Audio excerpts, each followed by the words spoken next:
Here's your podcast script. Iran's loyalists are promoting a wider nationalism, and unveiled women are part of that picture.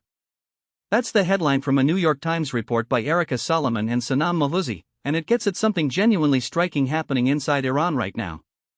Here's the scene. A video circulating online shows a young woman in a pink top and acid-washed jeans, curls loose on her shoulders, standing among a crowd of women dressed in black from head to toe.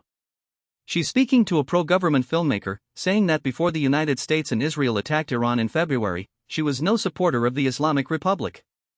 But watching the Revolutionary Guards and the Basij forces hold their ground against two of the world's most powerful militaries changed her mind.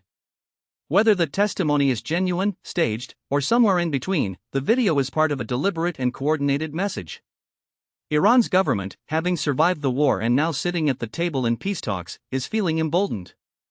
And it's using that moment to try to reframe who belongs under its tent. For weeks, pro-government accounts have been flooding social media with videos claiming to show former protesters, hipsters with piercings, and most strikingly, unveiled women declaring there is no alternative to the Islamic Republic. The hijab remains legally mandatory in Iran.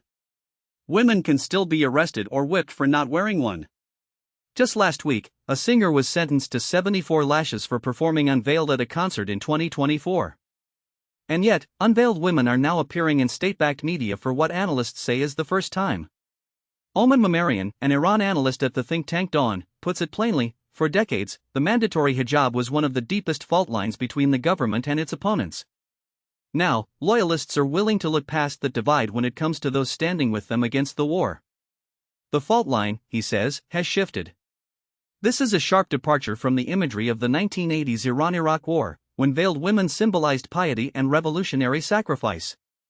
Today, state television is showing women's military parades featuring pink guns and pink jeeps.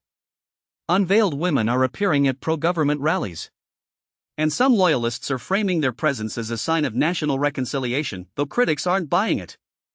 They point out that the same government now celebrating these women's presence cracked down violently on January protesters, executed people at the highest rate in decades according to human rights groups, and seized dissidents' properties.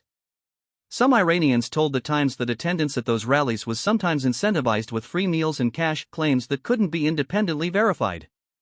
Analysts say the strategy is two-pronged.